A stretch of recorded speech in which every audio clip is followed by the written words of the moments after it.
मैंने अस्पताल के बिस्तर पर अपनी 23 साल की अविवाहित पड़ोसी लड़की राधिका को बेहद घायल हालत में देखा तो हैरान रह गई कि वह बिल्कुल अकेली थी और उसके घर वालों में से कोई भी उसके साथ मौजूद नहीं था। थोड़ी देर बाद मैंने उसके पास एक फैशनेबल अजनबी महिला को नर्स को पैसे देते हुए देखा तो मैं चौंक गई कि यह क्या मामला है। जब मुझे सच्चाई पता चली तो मेरे होश उड़ गए। ये कहानी सच्चाई पर आधारित नहीं है, बल्कि उस महिला की वास्तविक जिंदगी से संबंधित है, जिसे मैं उनकी ही जुबानी बयां कर रही हूँ। उन दिनों मैं विश्वविद्यालय की छात्रा थी। हम 3 बहनें और एक भाई थे। मेरे पिता सरकारी नौकरी करते थे। उनकी तनख्वाह अच्छी थी और हमारा जीवन अच्छे से गुजर रहा था। मेरी छोटी बहन नेहा भी मेरे साथ ही विश्वविद्यालय जाती थी, लेकिन वह मुझसे 1 साल जूनियर थी। 2023 में हमारी विश्वविद्यालय से छुट्टियां थीं। एक दिन मेरी बहन ने मुझसे कहा, मेरी दोस्त अस्पताल में भर्ती है और मुझे उससे मिलने जाना है। तुम भी मेरे साथ चलो। इस तरह मैं और मेरी बहन उसकी बीमार सहेली से मिलने अस्पताल गए। जब हम वापस लौट रहे थे तो एक वार्ड में हमने राधिका को एक बिस्तर पर पाया। राधिका की हालत बहुत खराब थी और वह बिल्कुल अकेली थी। उसके परिवार में से कोई भी उसके साथ नहीं था। बताती चलूं कि राधिका हमारी पड़ोसन थी और लगभग मेरी ही उम्र की थी। राधिका जैसी अच्छी खासी खूबसूरत लड़की की यह हालत देखकर हम स्तब्ध रह गए। हम उसके पास जाना चाहते थे ताकि यह जान सकें कि वह यहाँ कैसे आई, लेकिन नर्स ने हमें उसके पास जाने से मना कर दिया और कहा कि यह मिलने का समय नहीं है, क्योंकि डॉक्टर राउंड पर आने वाले हैं। खैर, हम दिल में कई सवाल लिए हुए भारी मन के साथ घर लौट आए। घर आकर हमने अम्मी को बताया कि पड़ोसी रमेश साहब की भांजी अस्पताल में भर्ती है। उसकी हालत बहुत खराब थी, लेकिन कोई भी उसके पास नहीं था। रमेश साहब की पत्नी को भी हमने अस्पताल जाते वक्त अपने बच्चे को ट्यूशन छोड़ने के लिए जाते हुए देखा था। अम्मी को यह सुनकर कुछ हैरानी हुई। उन्होंने कहा, मैं कल अस्पताल जाकर उसका हालचाल लूंगी। अगले दिन मैं और अम्मी उसे देखने के लिए अस्पताल गए। राधिका एक यतीम और गरीब लड़की थी, जिसके माता पिता एक हादसे में गुजर गए थे। वह अपने छोटे भाई के साथ अपने मामा और मामी के पास रहती थी। अस्पताल में हमने देखा कि वह बुरी तरह घायल थी। उसके शरीर के कई हिस्सों पर पट्टियां बंधी हुई थीं, जिन पर अभी भी खून के बड़े बड़े धब्बे दिख रहे थे। उसके चेहरे पर दर्द के स्पष्ट निशान थे। उसका चेहरा पीला पड़ चुका था और उसकी आंखों के चारों ओर गहरे काले घेरे बन गए थे, जिससे उसका सौंदर्य मुरझा गया था। वह बेबस नजरों से इधर उधर देख रही थी, जैसे मरीजों से मिलने वाले अस्पताल के कर्मचारी, और यहां तक कि दीवारों से भी कुछ कहना चाहती हो। लेकिन ऐसा लग रहा था कि किसी डर ने उसकी जुबान को बंद कर दिया था। उसकी आंखें बेचैनी से इधर उधर घूम रही थीं। हमने उससे उसकी हालत के बारे में पूछा, लेकिन वह कुछ भी नहीं बता पाई। मैं उस उदास आंखों वाली लड़की के दुखों के बारे में सोच ही रही थी कि उसकी मामी वहां आ गई। हमें देखकर उन्होंने खुशी से बात की। वैसे भी वह काफी खुशमिजाज किस्म की महिला थी। मैंने उनसे पूछा, आंटी राधिका को क्या हुआ है? वह बोली, बेटा मेरे पास अभी ज्यादा समय नहीं है। डॉक्टर ने कुछ दवाइयां लाने के लिए कहा है और ड्यूटी का समय खत्म होने वाला है। अगर डॉक्टर चला गया तो यह काम कल पर टल जाएगा। मैं बाद में तुम्हें बताऊंगी। ये कहकर वह वहां से चली गई। हम कुछ देर राधिका के पास बैठे रहे और फिर वापस लौट आए। शायद वह कुछ बोलने की स्थिति में नहीं थी, या फिर वह किसी डर से सहमी हुई थी। मुझे अब एहसास हो गया था कि आखिर इस बेबस और मासूम लड़की के साथ क्या हुआ है। अब वह अपने मामा और मामी पर भी पूरी तरह निर्भर नहीं थी। हालांकि वह उनके साथ रहती थी और वे उसके साथ अच्छा बर्ताव करते थे, लेकिन अपने और अपने छोटे भाई की जरूरतों को पूरा करने के लिए उसने एक दवाइयों की कंपनी में पैकिंग गर्ल के तौर पर नौकरी कर ली थी। वह सिर्फ 12वीं तक ही पढ़ाई कर पाई थी और उसके बाद इस नौकरी को अपना लिया था। माँ बाप के इंतकाल के बाद जब इन दोनों बच्चों का इस दुनिया में कोई सहारा नहीं रहा, तो उनके रिश्ते के मामा रमेश साहब, जो हमारे पड़ोस में रहते थे, उन्होंने इन बच्चों को अपने घर में जगह दी। ये बच्चे उनकी बीवी के घरेलू कामों में भी हाथ बटाते थे, जिसके बदले मामा ने उन्हें स्कूल में दाखिला दिलवा दिया। जब राधिका ने 12वीं पास कर ली, तो आगे पढ़ाई करने का सपना छोड़कर उसने अपने और अपने भाई का सहारा बनने की ठानी। 3 साल तक दवाइयों की कंपनी में नौकरी करने के बाद राधिका काफी थकावट महसूस करने लगी थी। यह कंपनी आबादी से काफी दूर थी और उसे रोजाना 2 बसें बदलकर वहां जाना पड़ता था। वह सिर्फ 12वीं पास थी, इसलिए तनख्वाह भी कम थी और तरक्की के मौके भी नहीं थे। इसी वजह से उसने अपने मामा से सलाह की कि वह यह नौकरी छोड़ना चाहती है। उसने बताया कि एक तो कंपनी बहुत दूर है, जिसमें काफी पैसे किराए में लग जाते हैं, और दूसरा रोज इतना सफर करने से वह बहुत थक जाती है। मामा ने उसे शहर के किसी नजदीकी ऑफिस में नौकरी करने की इजाजत दे दी। उसने अखबार में एक कंपनी का विज्ञापन देखा और अगले दिन वहां इंटरव्यू देने चली गई। राधिका एक खूबसूरत और मासूम सी लड़की थी।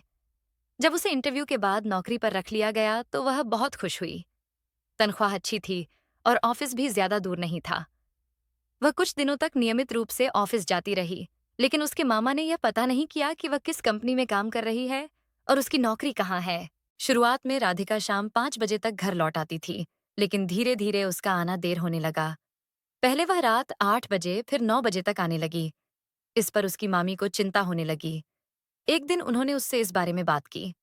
राधिका ने बताया कि कुछ दिनों से उसका बॉस उसे अपने कमरे में बुला लेता है, क्योंकि उसने उसे अपनी प्राइवेट सेक्रेटरी के तौर पर नियुक्त कर दिया है।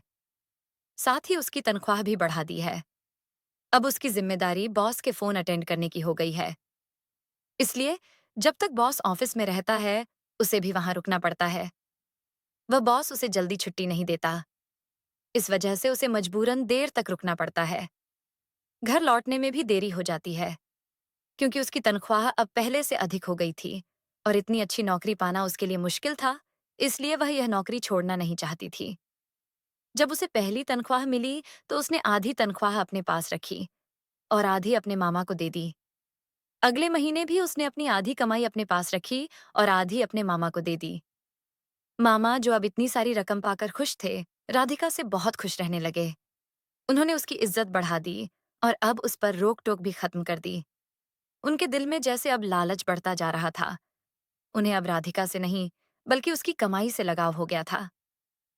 एक रोज राधिका सुबह की तरह अपने ऑफिस तो गई, लेकिन वापस नहीं आई। उसे गायब हुए 2 दिन बीत गए। मामा और मामी को चिंता हुई और उन्हें अपनी लापरवाही का एहसास हुआ कि जिस बच्ची को उन्होंने अपने घर में पनाह दी, पाला पोसा, उसकी जिंदगी के बारे में उन्होंने कभी ध्यान नहीं दिया। यह तक पता नहीं किया कि वह कहाँ जाती है और कैसी नौकरी करती है। अब उनके पास उसे ढूंढने का कोई तरीका नहीं था। वे इसी उलझन में थे कि तीसरे दिन उसके मामा को एक अस्पताल से नर्स का फोन आया। नर्स ने बताया कि आपकी रिश्तेदार यहाँ अस्पताल में भर्ती है, फलां वार्ड में आइए। मामा और मामी फौरन अस्पताल पहुंचे। वहां नर्स ने बताया कि एक औरत को वह जख्मी हालत में सड़क किनारे पड़ी मिली थी। उसकी टांग में फ्रैक्चर था और वह बेहोश थी। उस औरत ने अपना परिचय नहीं दिया, सिर्फ इतना कहा कि यह लड़की जख्मी हालत में मिली है और उसे अस्पताल लेकर आ गई। उस औरत से नाम और फोन नंबर पूछने पर उसने कुछ नहीं बताया और चली गई।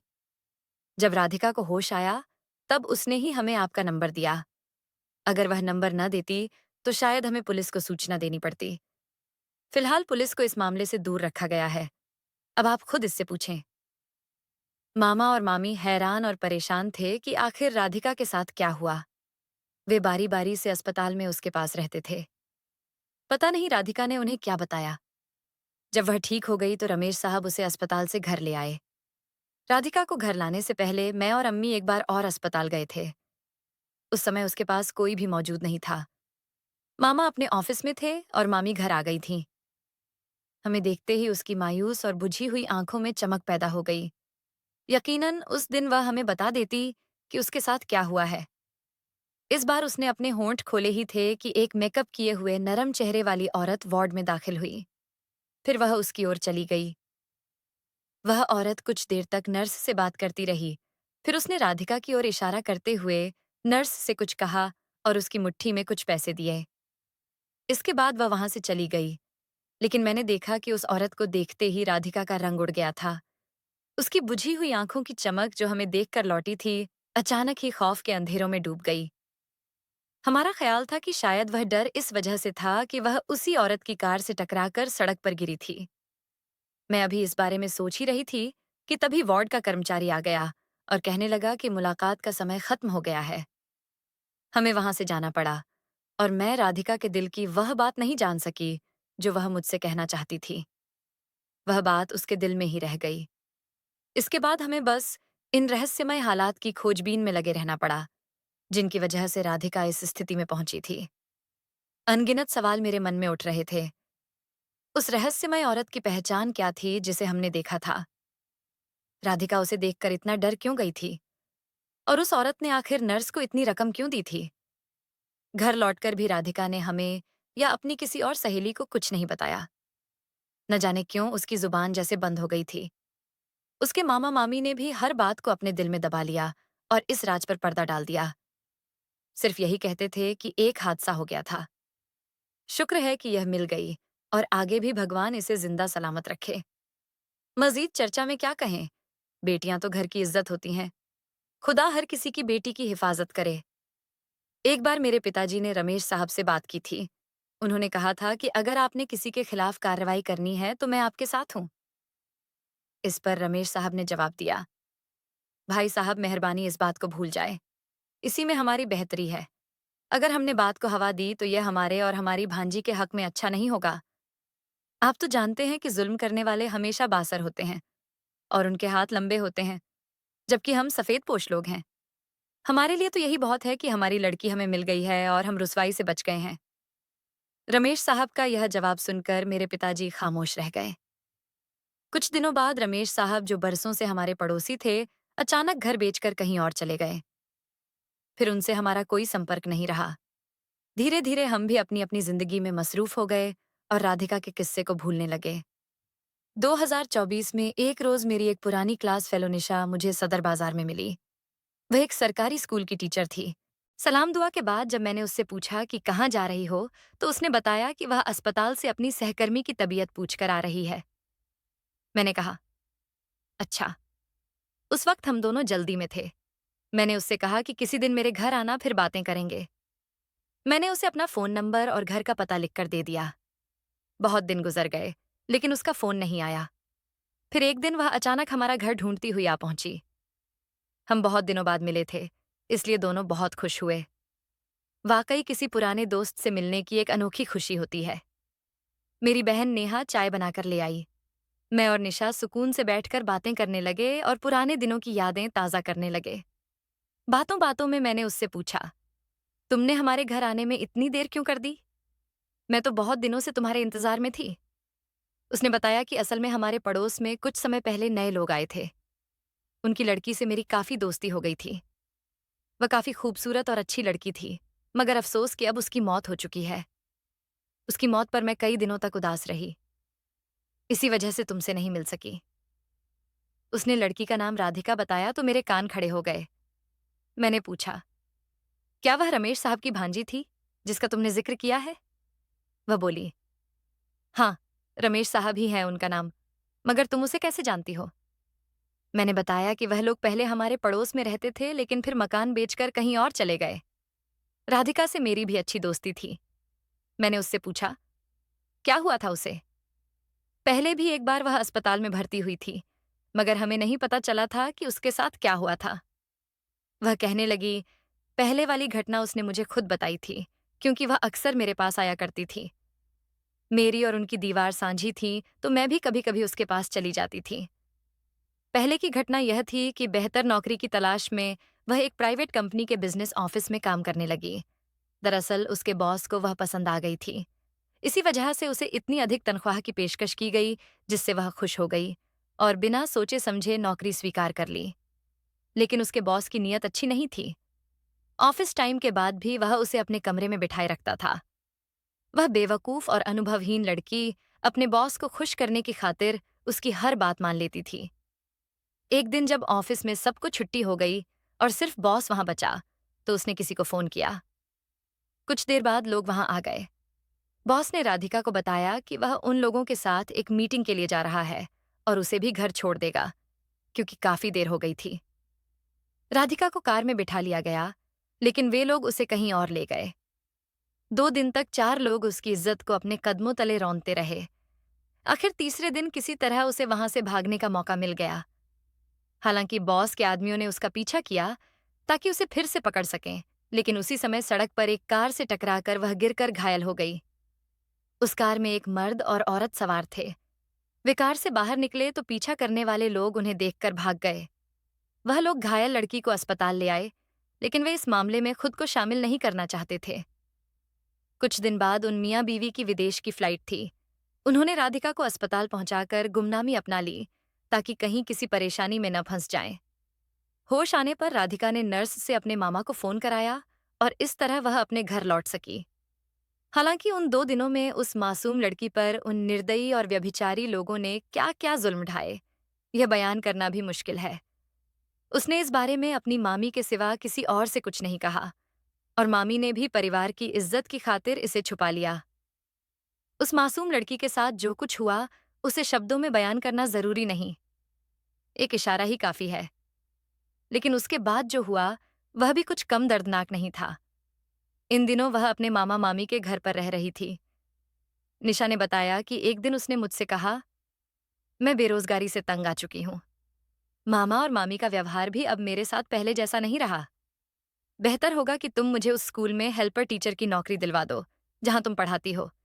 मैं कुछ पैसे कमा लूंगी ताकि अपने भाई की पढ़ाई का खर्चा उठा सकूं। मैंने अपनी हेड मिस्ट्रेस से बात की। उन्होंने कहा, एक 12वीं पास को हेल्पर भी कैसे रखूं? यहाँ तो बीए और बीएड पास लड़कियां नौकरी के लिए मिन्नतें करती हैं। लेकिन मेरी स्थिति बताने पर उन्होंने उसे छोटी क्लास में एक परमानेंट टीचर के साथ हेल्पर के तौर पर रख लिया। कुछ दिनों बाद एक और हादसा हुआ जिसने हमें हैरत में डाल दिया। पता चला कि उसकी मामी मायके गई हुई थी और वह घर में अकेली थी। जब वह किचन में खाना बना रही थी, उसके दुपट्टे में आग लग गई और वह बुरी तरह जल गई। मेरी आंखों के सामने वह करुण चेहरा घूम गया जिसे मैंने पहले अस्पताल के बिस्तर पर देखा था। निशा ने बताया कि पुलिस आई थी, लेकिन रमेश साहब ने अपनी भांजी की लाश पुलिस से हासिल करने के बाद उसी रात उसे दफना दिया। हम भी उनके घर गए थे, लेकिन उसकी मामी ने सिर्फ इतना कहा, मैं और बच्चे मायके गए हुए थे। घर में सिर्फ मामा और भांजी थे। जब आग लगी, मेरे शौहर दौड़कर वहां गए और आग बुझाने की बहुत कोशिश की, लेकिन कोशिशों के बावजूद वे राधिका को नहीं बचा सके। ये नहीं मालूम कि वह औरत सच कह रही थी या नहीं, क्योंकि जांच के दौरान न तो मामा के हाथों पर जलने के कोई निशान नजर आए और न ही उनके कपड़े जले हुए थे। पुलिस अफसर को रमेश साहब का बयान बुनियादी तौर पर सही लगा, लेकिन सबूतों की कमी के कारण मामला दबा दिया गया। हालांकि पड़ोसियों का रवैया अजीब था। उनमें से कोई भी रमेश साहब के घर उनकी भांजी की शोक प्रकट करने के लिए नहीं गया। ऐसा लगता था कि पड़ोसी किसी शक या संदेह में गिरफ्तार थे।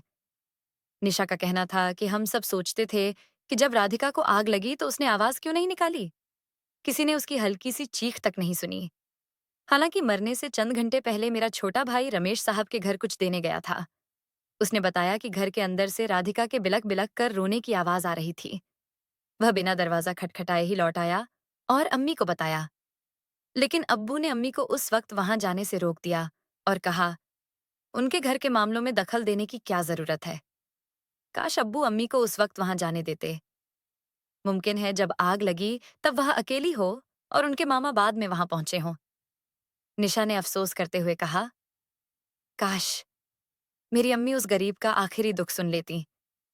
निशा की बात सुनकर मुझे बहुत दुख हुआ। सच है, हमारे आसपास के लोग अक्सर संगदिल होते हैं। कोई चाहे कितनी भी तकलीफ में क्यों ना हो, लोग अपने दायरे से बाहर निकलकर यह देखने की जहमत नहीं उठाते कि किसी पर क्या बीत रही है। राधिका की दर्दनाक मौत ने मुझे भी रोने पर मजबूर कर दिया। मैं अब तक उनके घर नहीं जा सकी, क्योंकि निशा ने बताया था कि वे लोग अब हमारे पड़ोस से घर बदलकर कहीं और जा चुके हैं। पड़ोसियों के मुंह पर अब भी तरह तरह की बातें थीं। कोई कहता था कि राधिका उनकी सगी भांजी नहीं थी, इसलिए वे उसके साथ अच्छा व्यवहार नहीं करते थे। कोई कहता था कि दुखी लड़की ने मायूसी के आलम में खुदकुशी कर ली, जबकि कुछ पड़ोसन कहती थीं कि वह खुद से नहीं जली, बल्कि उसे मार दिया गया और बाद में जलाकर पुलिस को यह बयान दिया गया कि वह इत्तेफाक से जल गई। अगर वह इत्तेफाक से जली होती तो उसकी चीख पुकार सुनाई देती, पर किसी ने उसकी आवाज नहीं सुनी। वाकई जब इंसान बुरी सोच पर उतर आता है तो वह फरिश्तों को भी नहीं बख्शता, फिर यह तो इंसान थे। दुआ है कि भगवान किसी के बच्चों को यतीमी के दुख से न गुजरने दे, क्योंकि रिश्तेदारों के घर यतीम बच्चों का पालन पोषण भी किसी बड़ी परीक्षा से कम नहीं होता। तो दोस्तों, ये थी आज की कहानी। इस कहानी के बारे में आपकी क्या राय है, ये कमेंट बॉक्स में जरूर बताइए। अगर आपको कहानी पसंद आई हो तो वीडियो को लाइक करें और चैनल को सब्सक्राइब करें और बेल आइकन पर क्लिक करके इसे ऑल पर सेट करें ताकि आपको नए वीडियो की सूचना तुरंत मिल जाए। धन्यवाद।